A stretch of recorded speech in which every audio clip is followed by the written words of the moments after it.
Fala pessoal, sejam muito bem-vindos ao nosso episódio de número 52 aqui no podcast O Pai Old School.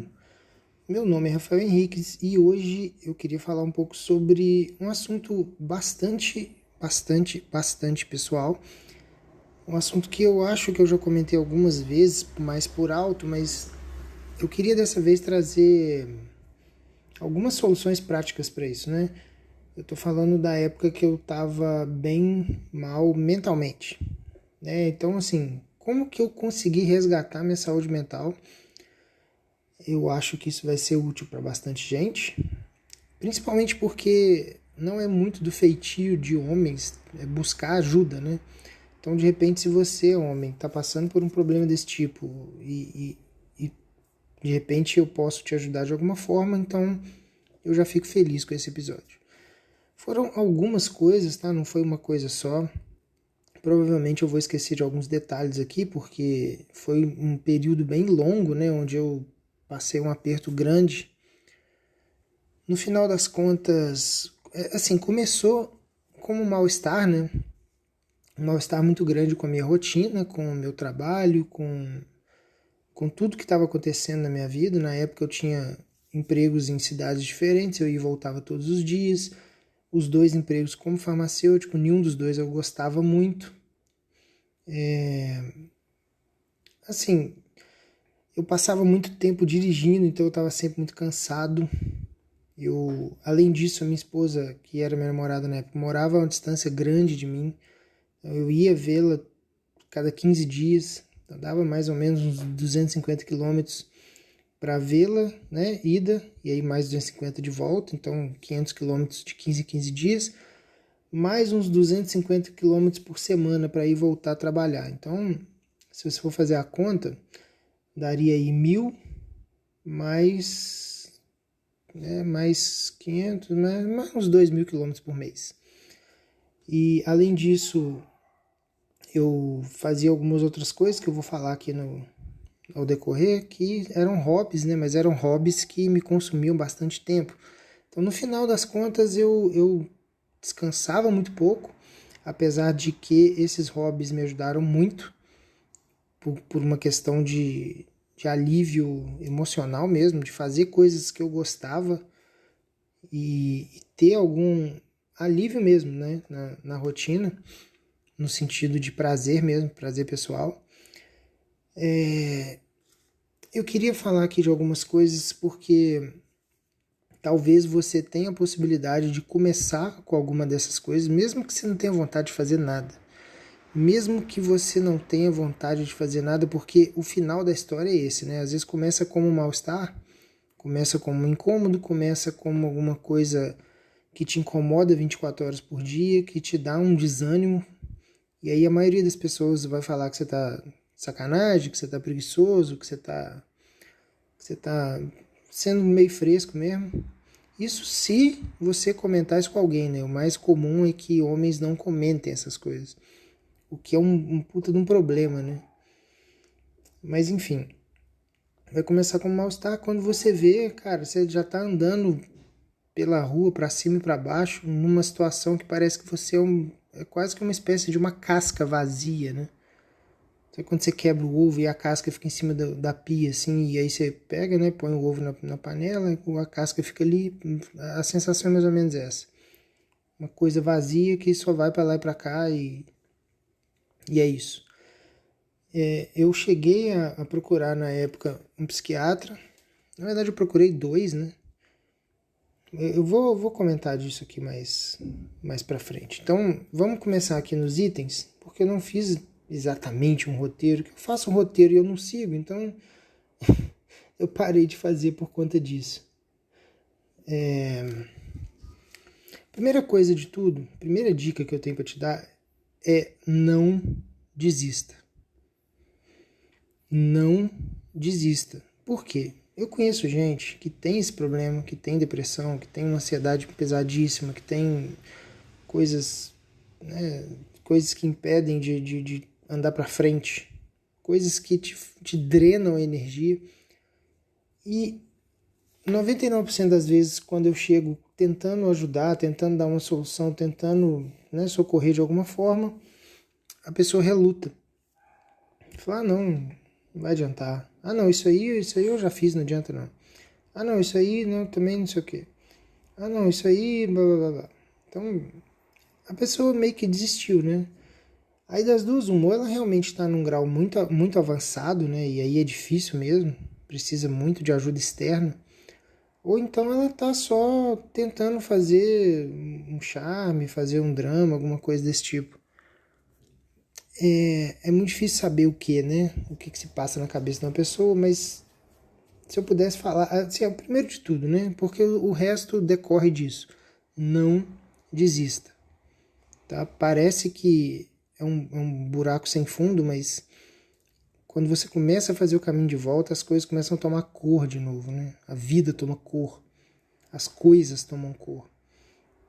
Nunca, nunca, nunca desista. É uma coisa que eu sempre tive uma inquietude dentro de mim. Falei, cara, isso aqui não sou eu, isso aqui não sou eu, essa porra aqui não sou eu, isso não sou eu. Isso que eu virei não sou eu. Então é a primeira dica. E aí o resto todo começa a fazer sentido depois disso, né? A segunda coisa foi treino, foi musculação. É uma coisa que sempre me trouxe um prazer grande, assim, de fazer força, de estar no lugar quieto, com meu fone, concentrado, dedicando ali aquele momento.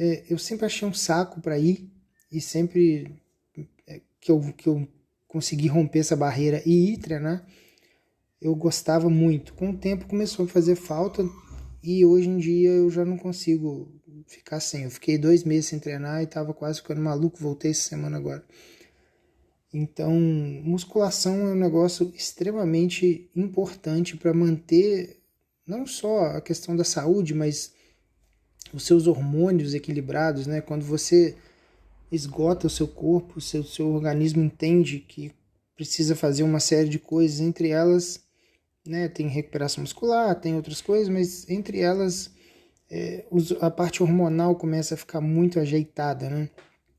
As coisas começam a se encaixar dentro do seu sistema endócrino ali como um todo. Então, esses hormônios vão fazer muita diferença se você quiser voltar a ter prazer em certas coisas na vida, em quase tudo na vida, né?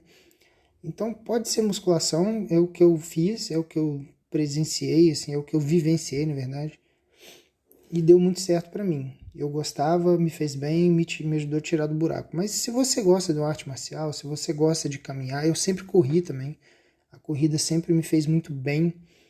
E era aquele momento que você esquece da vida, sabe? Quando eu tava com menos de 90 e tantos quilos, tava com 90 e poucos, 80 e tantos, 90 e poucos, eu gostava bastante de correr, me sentia bem. Cheguei a correr, às vezes, 10 quilômetros por semana, assim, né, no domingo. Morava em Viçosa. Viçosa tem uma área bonita lá na UFV, que é a universidade. Corri bastante ali, cara, dava um bem-estar, um prazer, assim, no meio daquele verde, um monte de gente correndo, praticando exercício, correndo com os filhos, e eu ali naquele um dia bonito, um clima, Viçosa tem um clima bom, né? É um clima que tem um sol, mas não é aquele calor, então é fresquinho, é gostoso, então fazia muito bem. Pode ser futebol, pode ser... O problema do futebol é que você depende de muita gente, né? Você tenta organizar alguma coisa, aí um não vai, o outro não vai, não sei o quê, aí não dá gente e tal, você fica dependendo de muita coisa. Eu parei de jogar bola por causa disso. E quando dá certo, geralmente o pessoal atrasa pra caramba, e aí você marca 8 da manhã, nego chega às 9, o outro 9h30, começa 10h15, aí até não sei o que, aí, porra, aí você joga de 11 horas até 1h30 da tarde, aí chega em casa, toma um banho e acabou o dia, né? Geralmente é o domingo. Aí eu gosto de, cara, eu tô afim de correr, e aí eu ponho um tênis e saio, e é 1 hora e pronto. Aí eu vou na academia, eu boto um tênis, saio com 1 hora e pronto. Eu preciso disso. Mas se você gosta de, né, futebol, vôlei, basquete, enfim, qualquer coisa, é importante que você tenha uma atividade que te deixe extenuado, que te deixe desgastado fisicamente, porque isso vai fazer muito bem para o seu corpo como um todo e para sua mente. A segunda coisa é a terceira, no caso, né? A primeira, não desistir. A segunda, treino. A terceira é a pessoa que vai estar do seu lado. E isso é uma coisa que tem um peso muito grande. E é por isso que eu comecei a entender que a escolha mais importante da sua vida é a pessoa que vai estar do seu lado, é o seu esposo, é a sua esposa, né? Seu marido. E eu não sei se eu consigo descrever o quanto isso foi importante, porque imagina você morar com um zumbi durante muito tempo, né? Eu falei, eu era uma pessoa, era uma casca vazia andando por aí. Praticamente um zumbi, né? Não tinha prazer em nada, não tinha vontade de fazer nada, eu estava indiferente a praticamente tudo que acontecia, tudo tá bom, tudo tá ruim, tinha um humor péssimo. Então isso, cara, deve ter sido uma época bem difícil para Perla e eu não sei se eu consigo ser grato o suficiente à paciência, à dedicação dela, tudo isso, né? E eu não sei se não tivesse isso, eu não sei se eu teria saído do buraco também. Então, pensa quando você for escolher se você for solteiro, né? Se for escolher uma pessoa, tenta enxergar aquela pessoa no buraco mais profundo possível. Tenta imaginar essa pessoa num buraco bem profundo, cheio de defeito, toda fodida na vida. E aí você olha para ela e fala assim, eu ficaria com essa pessoa desse jeito? Durante algum tempo, meses, anos? Eu teria vontade de tirar essa pessoa dali, custe o que custar? Que custe a minha paz, que custe o meu sossego, que custe a minha alma. A alma no sentido figurado, né, claro. Então, se a resposta for não, eu te aconselho a não, nem começa. Porque, eventualmente, alguma coisa dessa vai acontecer, né? A gente não sabe. A vida, ela tem dessas coisas. Então, escolhe direito. Tá? Eu dei muita sorte. E eu gostaria que quem está ouvindo isso daqui conseguisse falar isso lá no final, né? Lá no final, no fundo do túnel lá, poder falar isso é uma coisa que realmente chega a me emocionar mesmo. A quarta coisa foi o Rafael, o meu filho. Quando eu estava no auge, assim, 10 dias antes dele nascer, eu estava dentro do hospital, do hospital, de uma consulta psiquiátrica, assim, chorando muito. E eu estava chorando porque eu concluí ali, né, conversando com o psiquiatra, eu concluí que a coisa que estava me fazendo mais feliz no nascimento do meu filho era ter 3 dias de folga em casa, fora do trabalho, porque eu não aguentava mais aquilo e eu não sentia mais nada, eu não sentia nenhuma felicidade verdadeira, genuína com o nascimento do meu filho, eu só queria ficar 3 dias em casa. E eu sabia que isso era um pensamento de merda. E eu sabendo disso, eu me sentia muito mal. Mas eu não conseguia sentir outra coisa. Na véspera do nascimento do meu filho, minha esposa grávida, estourando de tão inchada, eu entrei em colapso e eu sentei no chão e eu não consegui nem trabalhar. Não por causa do meu filho, porque eu não consegui trabalhar. Essa era a situação. Então, quando o Rafa nasceu e eu saí do meu trabalho e vim para casa, eu comecei a cuidar dele, obviamente, né? Eu estava em casa e eu trabalhava em casa já estava começando a ser trader full time, né? Operar na bolsa e tal. E aí eu cuidava do Rafa. Eu que trocava, eu que dava banho, eu que alimentava, eu que fazia não sei o que, eu que brincava e tal. Esse contato, e eu fui ficar sabendo depois, isso é uma coisa que já era previsível, só que eu não sabia. O contato com o recém-nascido, né? Contato pele com pele, cuidado diário, o contato, a proximidade física e mental e emocional de um recém-nascido, ou de qualquer pessoa, né? Mas o recém-nascido é mais significativo porque ele realmente precisa da gente para tudo, né? Ele vai liberando uma série de hormônios, entre eles a ocitocina, que é uma espécie de hormônio do amor, né? Então você começa a ter contato com aquele bebê, cuidar e fazer de tudo por ele. Uma coisa impressionante acontece, né? Você se apaixona por aquele bebê. E foi exatamente isso que foi acontecendo. Ali eu senti que eu estava voltando. Ali eu senti que era eu de novo. E isso, né, tirando a questão de que eu não estava mais no trabalho, que me fazia muito mal, né? E dali eu consegui começar a ver cor nas coisas, comecei a ver cor na vida em volta. Então, eu não sei se eu teria também saído do buraco se eu não tivesse tido essa experiência com o Rafa. Falo que ele foi enviado minuciosamente por Deus, talvez, para me tirar disso. Uma espécie de milagrinho, né, que aconteceu. E que Deus olhou e falou assim, esse caboclo aí, acho que ele não tá querendo ter filho. Ele não estava realmente, né? Ele não tá querendo ter filho, não. Mas eu acho que vai ser o melhor para ele, então foda-se, vou mandar. E aí as coisas aconteceram e foi ficando tudo melhor. Deixa eu ver, uma, duas, três, quatro coisas. Então a quinta coisa eram os hobbies. Os hobbies foram muletas, né? Coisas que eu fazia para conseguir chegar no final do dia e falar que eu fiz alguma coisa minimamente satisfatória da minha vida, né? Então eu fazia cerveja, um negócio que eu gostava, mas me tomava um tempo muito grande, eu não tinha nenhum amigo meu fazendo comigo.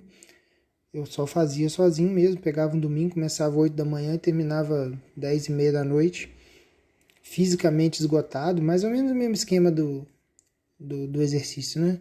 Fisicamente esgotado, mas com a cabeça muito leve, muito tranquila, um negócio que me ajudava muito. Eu tinha uma banda, também tocava numa banda, Metrópolis. Tem até uns vídeos no YouTube aí, se vocês procurarem. Era uma coisa que eu gostava muito. Não o ensaio em si, porque ensaiar é um saco, tirar música é um saco, tudo é um saco. Mas tocar é muito legal. Então, era uma coisa que fazia muito, muito bem. E depois disso eu até não toquei mais, por falta de paciência mesmo, mas eu sempre tive banda desde, sei lá, 14 anos, morava em Rio Branco, tinha uns moleques ali que tomavam as cachaças de vez em quando, e a gente ia ensaiar, cada um aprendia uma coisa e tal. Esse clima de banda sempre me fez muito bem, sempre gostei muito, sempre gostei de tocar com o pessoal e tal. E eram mais dois integrantes, os dois excelentes músicos. Não sei nem se a concordância é essa, excelentes músicos. Músicos excelentes. Enfim, vocês entenderam, né? Então era um negócio que me dava um puta de um orgulho, cara. Olhar assim, eu me imaginava olhando de fora, falando assim, cara, essa banda é muito foda. E assim, a coisa rolou assim por um tempo, assim, 1 ano e meio, 2 no máximo. E foi muito legal, foi uma coisa que me fez muito, muito bem. E a última coisa que eu queria deixar aqui, eu acho que é o mínimo, né? Procurar um psiquiatra. É uma espécie de tabu também. Muita gente acha que procurar psiquiatra é se dar um atestado de maluco, né? É você meio que admitir que você tá maluco, mas eu acho que nós estamos em 2023, né? A gente precisa parar de babaquice, porque talvez a cor que o mundo perdeu para você, ela pode estar uma, duas consultas ali na frente, ela pode estar num medicamento que você tem relutância em tomar. Eu tive muita relutância em tomar, mas eu tomei por um tempo e assim, estabilizava um pouco as coisas, mas eu sabia que não era isso que resolveu como farmacêutico, eu sabia que não era o medicamento que ia me resolver. Eu precisava resolver outras coisas, principalmente a rotina de trabalho e principalmente a carreira, né? Não era a carreira que eu queria seguir, mas é muito importante. E junto com isso a terapia, né? Só que a terapia eu dei muito, muito azar, porque desde que a gente estava em Viçosa, eu e a Perla, a gente chegou a fazer terapia com uma psicóloga lá, que foi excelente, excelente. Depois que a gente começou a mudar, nunca mais eu me dei bem com uma terapeuta. Assim, parar de Minas foi bem chato, foi bem paia. Mas eu insisti porque eu imaginava que era importante. Aí depois, Juiz de Fora, eu comecei, aí já teve pandemia, e aí era um negócio meio online, tinha que ficar fazendo pelo celular. Também não gostei, achei um saco. Nem sei mais se eu tentei alguma outra coisa, mas eu cheguei a fazer uma terapia voltada também para o mercado financeiro, com uma psicóloga especialista em mercado financeiro. Um horror de preço também ajudou um pouquinho, mas mais para o trabalho do que para minha saúde mental propriamente dita, né? Então, mas eu acabei dando azar. Mas se eu realmente ainda tivesse muito mal, eu teria procurado mais com mais afinco, né? Teve em Ubá também. Em Ubá eu fiz 3 sessões, achei um saco. Em Ubá era pior, porque tinha que ficar renovando. A cada 4 sessões você tinha que voltar para renovar na burocracia lá do plano. E aí, cara, se eu mexer com burocracia, eu tô fora. Pra mim não dá. E o terapeuta também tava bem ruim, assim. Se fosse um negócio que eu tinha visto que ia dar futuro, eu realmente tinha feito o sacrifício, mas também não deu certo. Eu falo que meus terapeutas são as anilhas, né? Até hoje é uma coisa que me faz muita falta ficar sem. A terapia eu consegui já, né, assim, consegui resolver por outros caminhos. Mas é muito importante que você tente, principalmente se você tem uma rotina mais estável, né? Que você não é igual eu, que fica mudando todo ano de cidade e ter que procurar tudo zero e tal. Se você mora numa cidade, vai morar muito tempo, já, né, tem como tentar procurar uma ajuda mais perene, né, uma coisa que vai durar mais tempo. É muito, muito importante. Eu tenho certeza que se você fizer isso tudo junto, né, botar na sua cabeça que não tem como desistir, não é um caminho desistir, fazer alguma atividade física que você gosta, tiver uma pessoa que te apoie do seu lado, tiver alguns hobbies, né, procurar ajuda profissional, ajuda, né, psiquiatria e psicólogo. Eu tenho certeza que, por mais que a coisa não se resolva, porque resolver mesmo você precisa tirar, é como se fosse um espinho que tá no, você pisou no espinho, né? Um espinho tá cravado no seu pé.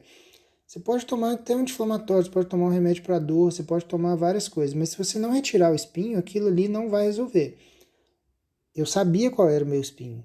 É muito importante que você saiba qual é o seu. Né? O espinho ele tem que ser retirado. Não adianta ficar fazendo o resto sem tirar o espinho. Mas uma vez que você está no caminho de retirar o espinho, já te dá aquele alívio emocional muito grande.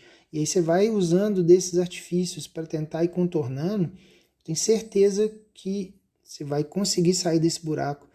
E eu espero, né, que se você conseguir, você vem aqui, comenta depois, vai lá no meu Instagram, comenta comigo se deu certo, o que foi bom, o que não foi, o que falei besteira aqui, o que te ajudou.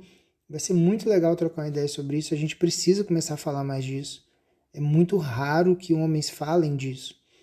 E para mim é um assunto muito sensível, porque não é fácil. Não é fácil. Qualquer pessoa que estiver me ouvindo e estiver precisando, cara, estiver precisando alguém para ouvir qualquer coisa, me chama lá no Instagram, @o.pai.oldschool, e a gente conversa. Eu gosto muito de falar desse assunto porque tiveram algumas pessoas que me ajudaram muito, conversando e me dando dicas e tal. Se você é uma pessoa que está precisando de alguém para conversar nesse momento, me chama lá no Instagram e vamos ver se a gente consegue quebrar um pouco essa parede, né, desse tabu de falar de doença mental, de saúde mental de uma forma geral, principalmente para homem que não admite ou não procura ajuda, enfim. Né? Se você é mulher e você está percebendo isso no seu marido, fala com ele a mesma coisa, pede ele para assistir esse episódio, ou, enfim, né? Então é isso, eu espero que tenha ajudado, espero que ajude muita gente com isso aqui. Eu não sei se eu conseguiria viver muito tempo mais daquele jeito, eu tive muita sorte. Todos esses fatores acabaram funcionando. Eu cheguei a pensar, falei assim, cara, mas em quão fundo do poço você estava? Eu estava num ponto que eu estava assim, eu cheguei a comentar isso com a minha esposa. Eu não cheguei a pensar em fazer nada assim no sentido de me matar. Eu não cheguei.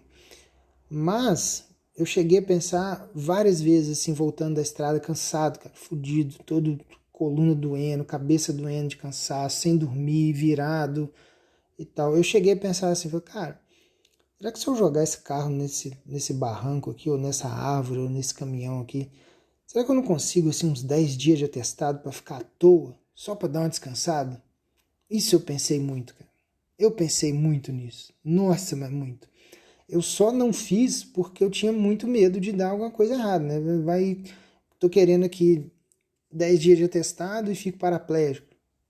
Eu pensava nisso, falei, cara, Não vou fazer, porque dá uma merda dessa. Se eu fosse só quebrar um braço, assim, eu tivesse uma máquina do tempo, pudesse ver o futuro, falar assim, não, se eu fizer isso aqui, vai só quebrar um braço, quebrar uma perna e ficar ali, beleza, depois volta ao normal. Senti uma dor aqui e tal, mas vou ter 10 dias de descanso, eu teria feito. Mas, cara, eu vou arriscar ficar, sei lá, cadeira de roda, ficar vegetando. Não vou não. Não vou mesmo. E já pensei também algumas vezes, assim, de me machucar. E teve uma vez que tinha bebido muito, muito, muito, muito. Um dia de folga. E eu começava, aí no meu dia de folga, quando eu começava a anoitecer, eu começava a ficar muito, muito mal, porque eu sabia que daqui a pouco eu ia trabalhar de novo. Ficava assim, cara, era um sofrimento, assim, que era um negócio absurdo.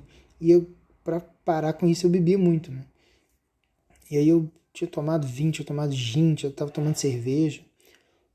E aí eu tava dormindo, assim, esbarrei na cerveja, na garrafa de cerveja, ela caiu no chão e quebrou. E eu pensei comigo, cara, acho que vou dar uma pisadinha nisso aqui só pra eu ficar mais uns 4 dias aqui em casa. Só pra eu não ter que ir pra lá. Eu acho que vai dar certo se eu fizer isso aqui. Pensei isso várias vezes também. Em fazer certas coisas para ter alguns dias de descanso, de folga. Mas acabou que deu tudo certo, não fiz nada disso. E é isso, né? Eu espero que isso ajude alguém, porque se eu conseguir ajudar uma pessoa que ouvir isso aqui e ficar melhor, se sentir melhor e conseguir, sei lá, melhorar alguma coisa, eu já estou muito feliz. É isso aí, esse é o recado de hoje. Muito obrigado e até o próximo episódio.